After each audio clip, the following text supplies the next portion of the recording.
Today we receive in remembrance the gift, the sign of God's love for us, which today we celebrate in remembering Christ's institution of the priesthood and of the Eucharist. Hoy celebramos un memorial del amor de Dios, que hoy lo celebramos precisamente en la institución de la Eucaristía y del sacerdocio.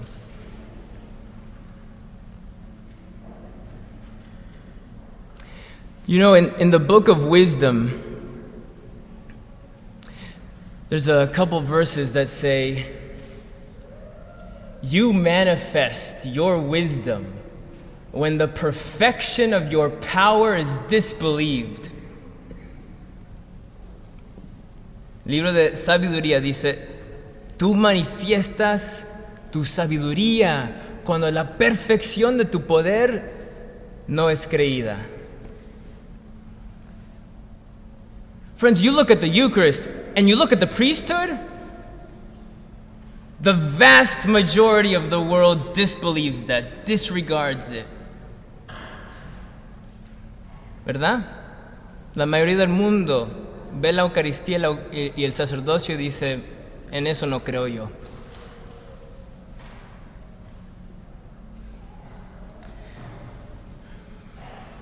La sabiduría del Señor se manifiesta cuando la perfección de su poder es fácil de no creer. The perfection of God's power is easily disbelieved.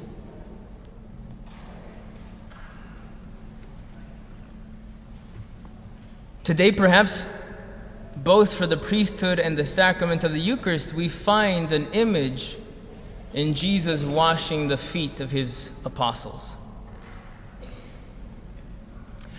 One context, it was normal hospitality to wash the feet of your guests in the time of Christ, because everyone's walking around in sandals on dirt roads. Feet get nasty, so it's common courtesy when you arrive at someone's home to wash your feet. Otherwise, you'll really track dirt all over the house. En el tiempo de Cristo era estándar, era normal lavar los pies de los demás, porque cuando vienen a tu casa es lo que se hace, se lavan los pies, porque llevan sandalias y todo está sucio. But that was the work that your slaves did. In fact, if you had a Jewish slave in your household, he or she was not the one who was supposed to wash people's feet. Even a Jewish slave was not expected to wash people's feet. It was the Gentile, the non-Jewish slave. So it was the bottom of the lowest who was expected to wash feet. Solamente los esclavos non-judíos lavaban los pies. So when Jesus bends down to wash the feet of his apostles, try to imagine that. Try to imagine what the apostles were thinking. What are you doing? This is beneath you, Jesus. But that's actually not what I want to focus on. I want to focus on the fact that the apostles were thinking, you're washing his feet?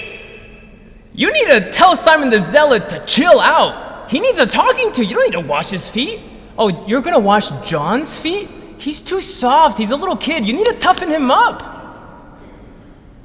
They'd look at Jude Thaddeus and they'd be like, oh, Jude, don't wash his feet. He's a lost cause.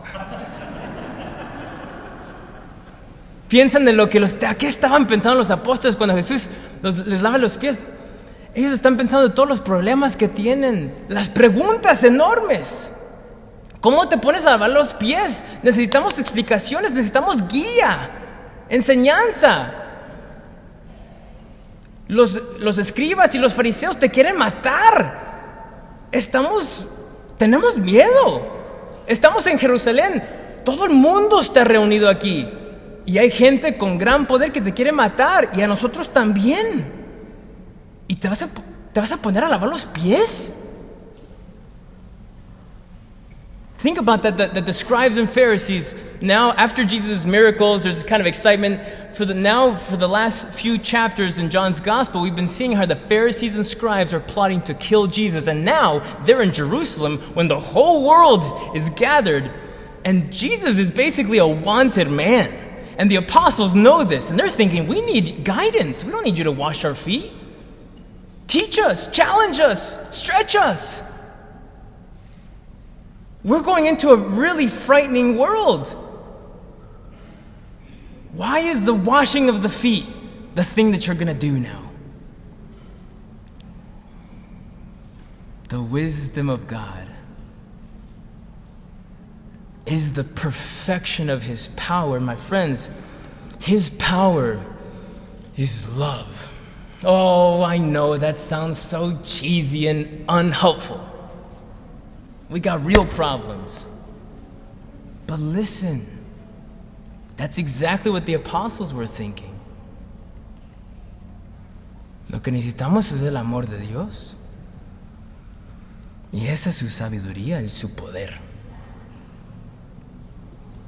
I was talking to Father Matt Laurie a few years ago. He's the chaplain up at the Newman Center at NAU. And he's talking about how as his role is just to guide college students, young adults, 18 to 22-year-olds. And he says, so often I deal with parents. Parents will drive 2 hours or fly in from another state to talk to me and their teachers, their kids' teachers. You and I have heard of helicopter parents. And I totally get it. When you have your kid, I don't know. I've never been a parent, but I do have 15 nieces and nephews. And the thought of them getting hurt drives me insane. One of my nephews was born with a rather large head. You know, when the babies have slightly large head and they kind of are top heavy and they're tumbling all over the place. Well, my nephew topples over at my mom's house. He's learning how to walk, and we're like, oh, this is so fun. He's starting to take some steps, and then boom, he goes into the brick fireplace, into the corner, and I died. I was like, no, that can't get any worse. I was just dying. I would love to wrap my nephews in bubble wrap and just make sure that they never get hurt. I totally get it. Helicopter parents swoop in when there's trouble for their kids, and they want to protect them, solve the problem. So Father Marlari's telling me, we all know about helicopter parents. He's like, parents of this generation of college students, we don't call them helicopter parents anymore. We call them Zamboni parents. You remember what Zambonis are? When you go to the ice rink or you're playing hockey, the Zamboni is this huge machine that comes out before the skaters come on to smooth the ice so that even the slippery ice has no bumps, no cracks, no friction, no obstacles. That's parents today. They get ahead of their kids and just make sure that no one's going to get in their kids' way. The funny thing is that kind of parenting can sometimes inhibit the kids' ability because they're going to face difficulties and obstacles. And if all a parent does is remove the obstacles, I don't know. Now, as a parent, you feel bad. When your kid gets into trouble, you feel bad. Something that breaks my heart is to hear so many people talk about how their kids have left the church, and I see how it breaks a parent's heart, and you feel like you did something wrong. You didn't take away the obstacles. You allowed something bad to happen, and now they've left the faith. It breaks my heart as a priest to see so many who think they understand the faith, or so many who are so, I don't know. It hurts. It hurts when the people you care for don't really listen. And now I invite everyone who's fallen asleep to continue to sleep. But, friends, our job as fathers, mothers, spiritual fathers and mothers as well, is not to remove obstacles, it's to prepare our children to face the obstacles when they come. I don't know how to do that exactly. But I do think that that's what Jesus was doing.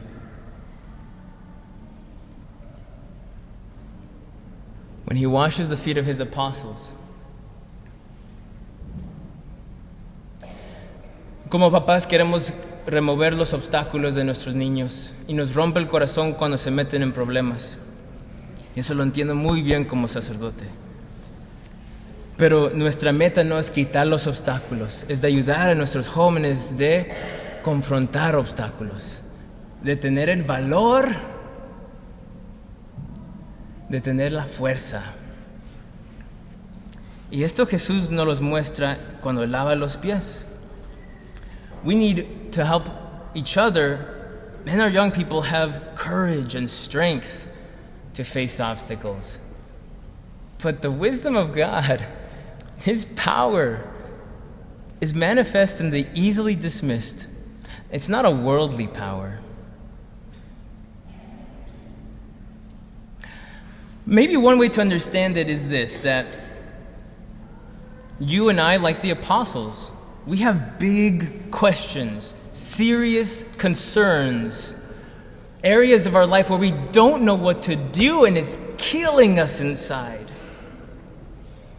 And we look to Jesus and we say, how come I still have obstacles? And that deflates our courage and weakens our strength because we begin to think, God's a bad parent.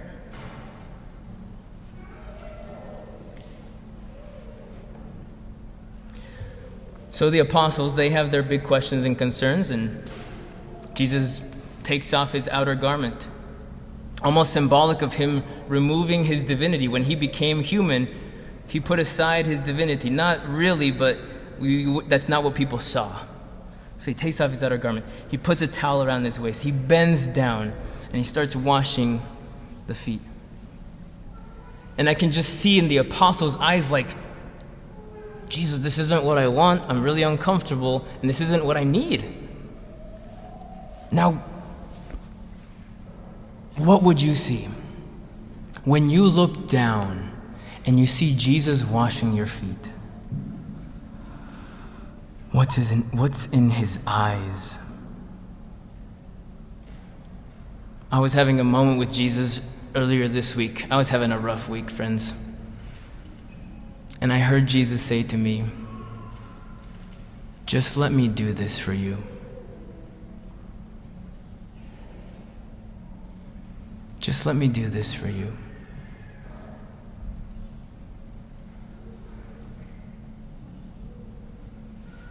He knows what you need.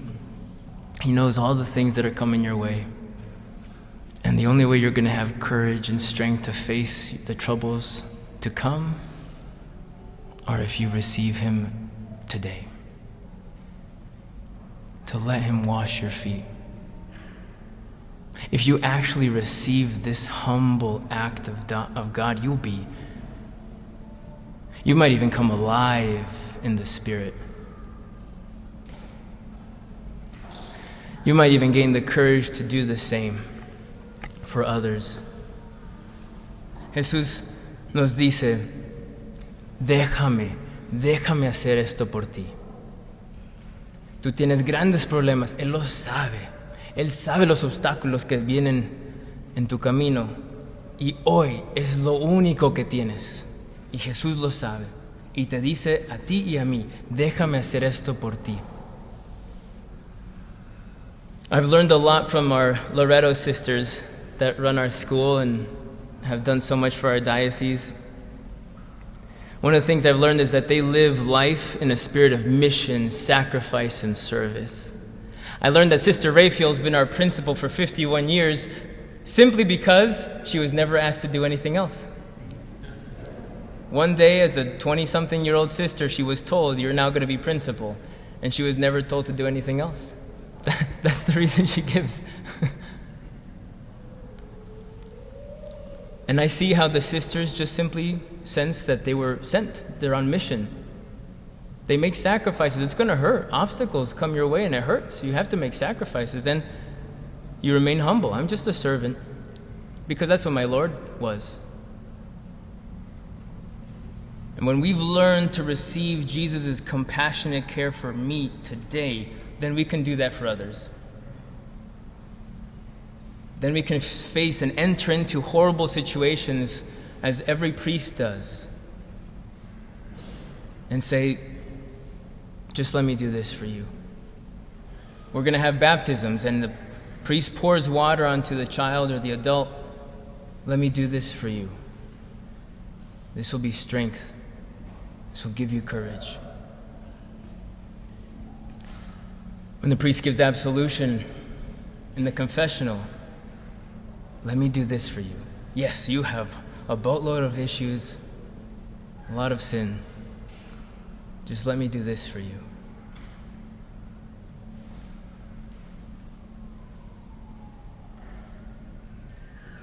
Because what gives us strength is knowing our identity. It's like a soldier whose boots, when he hits the ground in the battlefield, he has courage to move forward, knowing that there's going to be danger because of who's behind him, because who he's fighting for or fighting with.